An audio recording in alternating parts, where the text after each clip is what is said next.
මම බොහොම සන්තෝෂ වෙනවා අද දවසේ 73 වෙනි නිදහස් දිනය සමරන අවස්ථාවේ මේ අවස්ථාවට සම්බන්ධ වෙන්න ලැබීම ගැන ඓතිහාසික භූමියක ඓතිහාසික දිනයක් සමරන අවස්ථාවේ ඒ වගේම අපේ රටේ නිදහස වෙනුවෙන් ජීවිත පරිත්‍යාගයෙන් කටයුතු කළ සියලුම දෙනාට අපේ උත්තමාචාර්ය අපේ ගෞරවය අපේ ස්තුතිය අපි ප්‍රථමයෙන්ම හිස නමා ආචාර කරනවා ඒ වීර චරිත සමදා අපේ හදවතේ රැඳී තිබෙනවා කියලා අපි කල්පනා කරනවා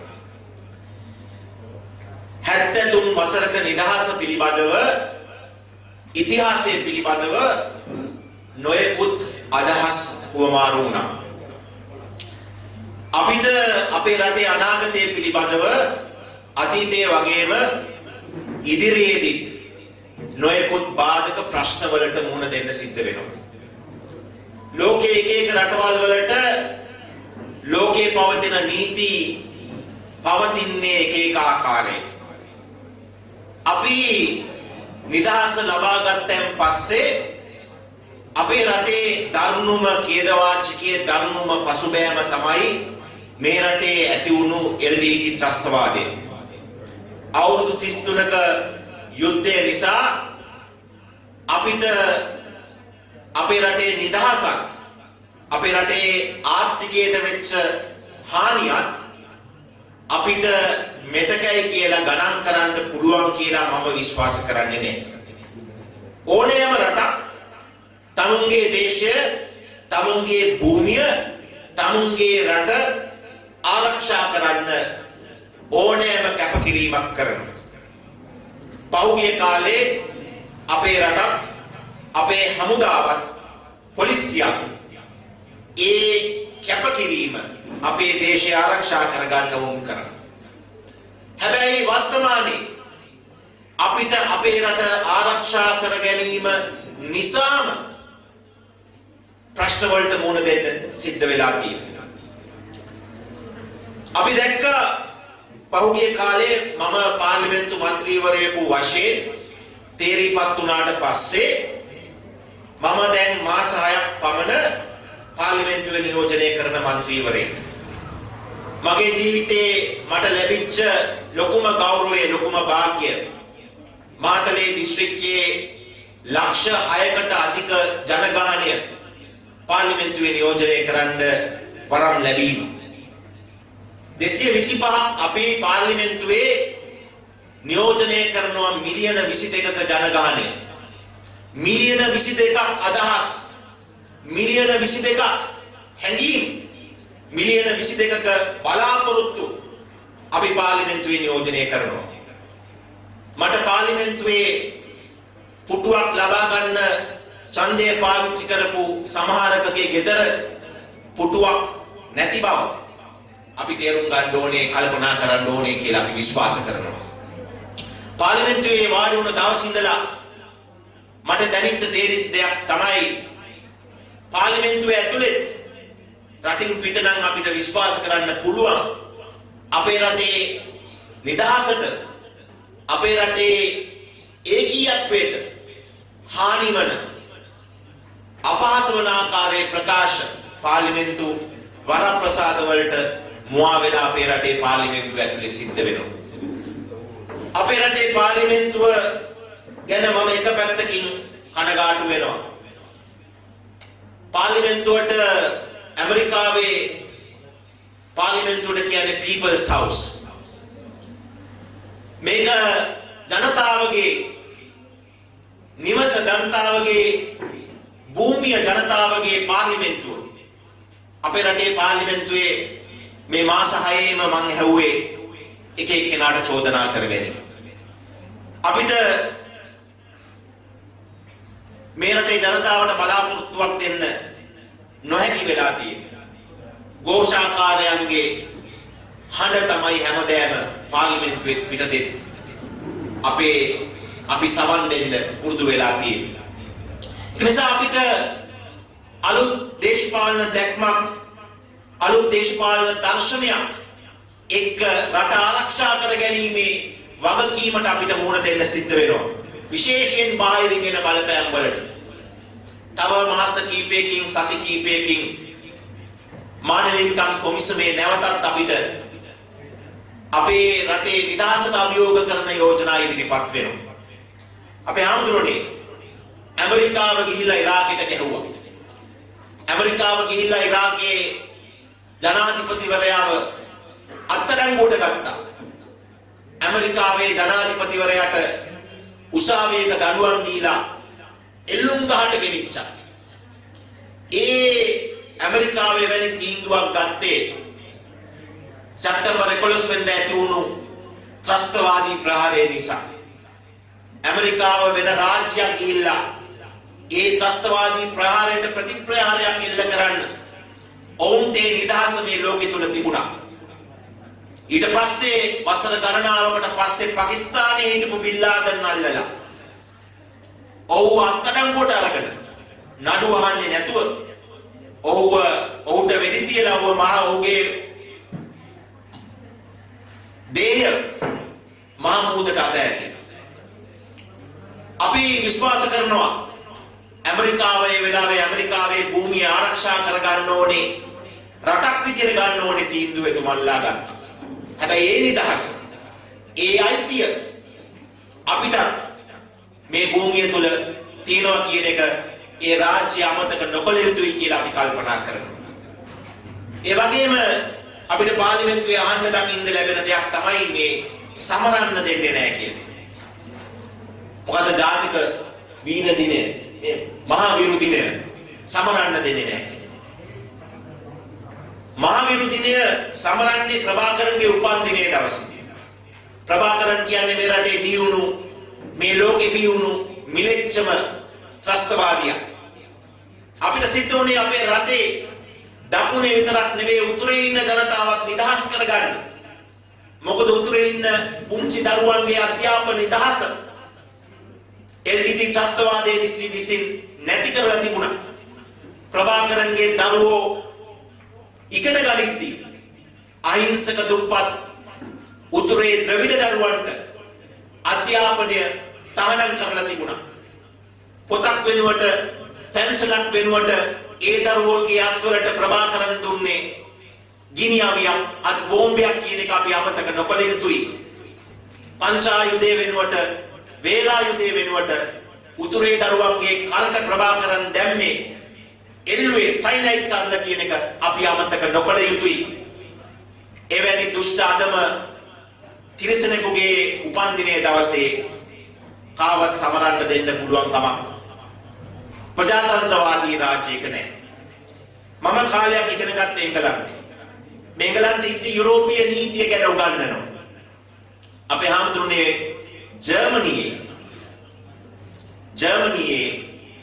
හිට්ලර්ගේ නම කියන්නත් තහනම්. නාසි සලූට් එක තමුන්නාන්සලා දන්නවා රූපවාහිනිය දැකලා ඇති. මේ සලූට් එක ගහන සලූට් එක නීතියෙන් දඬුවම් ලැබිය හැකි වරදක්. ස්වස්තිකා සයින් එක නාසි සිම්බල් එක සංකේතය ප්‍රදර්ශනය කිරීම නීතියෙන් දඬුවම් ලැබිය හැකි වරදක්. ලෝකයේ රටවල් ත්‍රස්තවාදීන්ට ඒකාධිපතියන්ට සලකන විදිය ඒ නීතිය අපේ රටේ අපිට ඒ නීතිය ක්‍රියාත්මක කරන්න පුළුවන් නිදහස අපේ රටේ තුල තියෙන්න ඕනේ කියන එක අපි විශ්වාස කරනවා. ඒ නිසා මම මේ කාරණා කිව්වේ අපි ඉතිහාසය ගැන කතා කරා, අපේ වීරයන් ගැන අපි කතා කරා. ඔවුන්ට පින් සිද්ධ වෙන්න අපි අද දිනේ සමරනවා. හැබැයි අපේ වගකීම, අපේ යුතුයකම අපි නොපිරිහෙලා වර්තමානයේ වෙනුවෙන් කරන්න ඕනේ කියලා අපි කල්පනා කරනවා. මම මගේ අවධානය විශේෂයෙන්ම අපි අධ්‍යාපනය වෙනුවෙන් ලබලා දීලා තියෙනවා. දැන් මම ලොකු සටනක් පහුගිය කාලේ ඉඳලා කරනවා අපේ හාමුදුරනේ අපේ දරුවන්ට ඉංග්‍රීසි ටිකක් උගන්වන්න.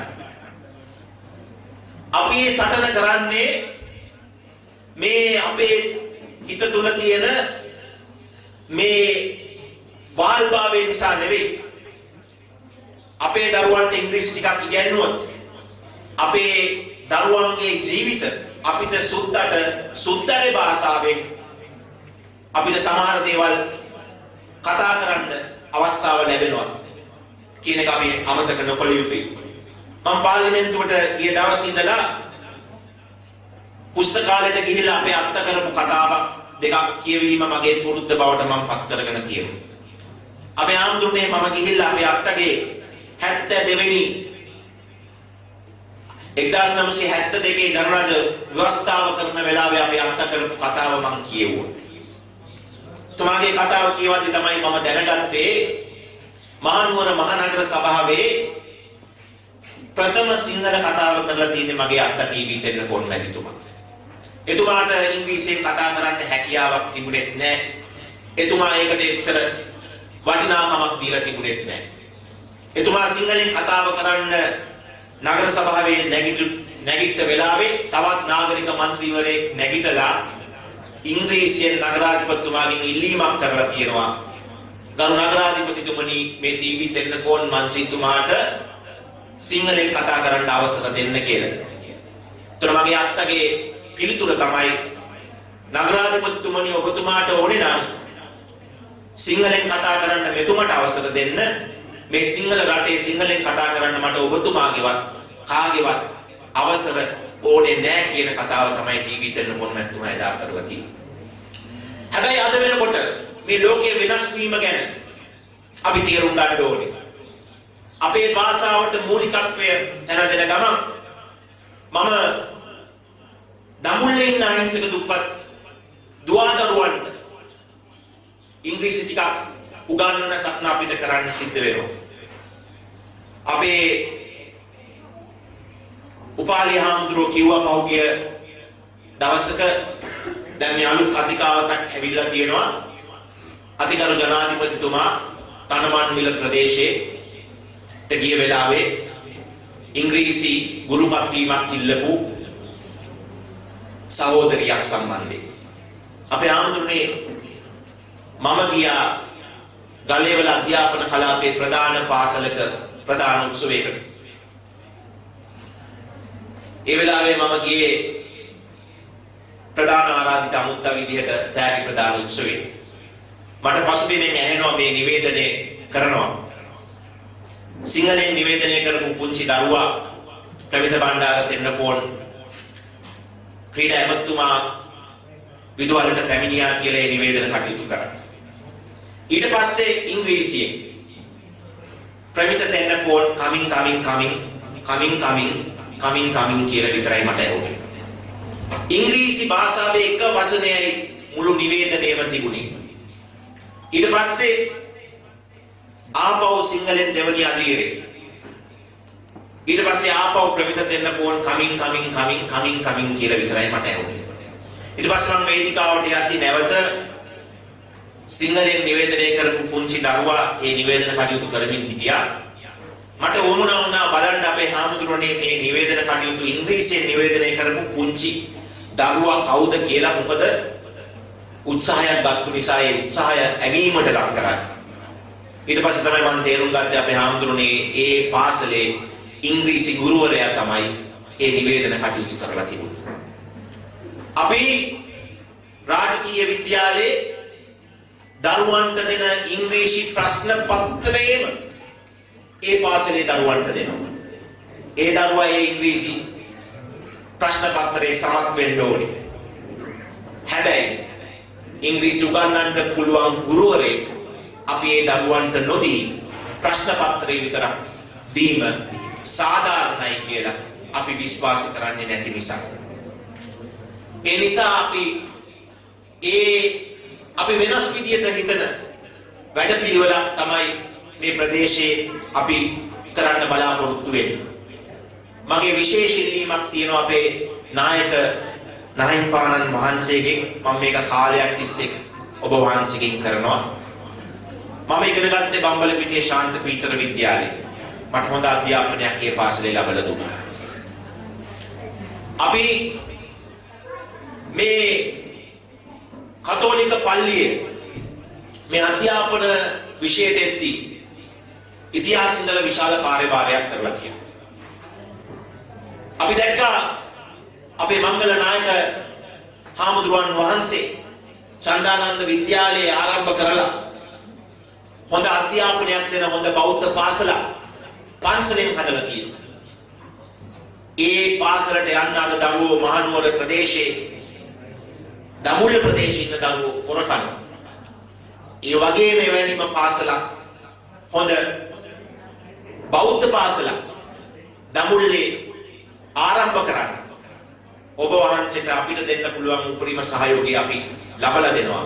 ඒකට මූලිකත්වය ගන්න කියලා ඔබ වහන්සේගෙන් වැඳ නමස්කාර පූර්වකව අපි ඉල්ලා සිටිනවා. අපි ජාතික පාසල් දඹුල්ල ප්‍රාදේශීය ලේකම් කොට්ටාසේ අපි 5 මේ වසර කීපේ ආරම්භ කරනවා. එතකොට ඒ අතරට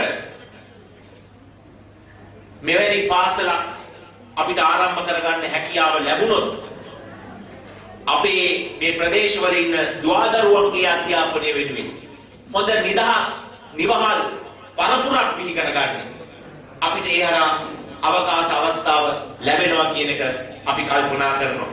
ඒ සඳහා ඔබ වහන්සේට ශක්තිය ධෛර්යය ලැබේවා. ඒ වගේම අපිට ඒ සඳහා දෙන්න පුළුවන් උපරිම සහයෝගය ලබා දෙනවා කියන එකත් මතක් කරනවා. අවසාන වශයෙන් මේ ස්ථානයට නොපැමිණියත් ගරු ජනක බණ්ඩාර තෙන්නකෝන් මැතිතුමා මගේ ආදරණීය අප්පච්චි එතුමා මේ ස්ථානයට පැමිණීමට නොහැකි වීම ගැන එතුමාගේ කනගාටුව ප්‍රකාශ කරනවා. එතුමා ජාතික උත්සවයේ සහභාගී වෙන්න නියමිත නිසා මේ ස්ථානයට නොපැමිණි බව ඔබ තමුන්නාන්සලා දැනුවත් කරන්නයි මගෙන් ඉල්ලීමක් කරා. ඒ බවත් මතක් කරමින් අද දවසේ මේ කටයුත්ත සංවිධානය කරන්නට යෙදුණු සියලු දෙනාට අපේ ස්තුතිය අපේ ගෞරවය පුද කරමින් ඔබ තමුන්නාන්සලා සියලු දෙනාටම තෙරුවන් සරණ ප්‍රාර්ථනා කරමින් මගේ වචන ස්වල්පය අවසන් කරනවා.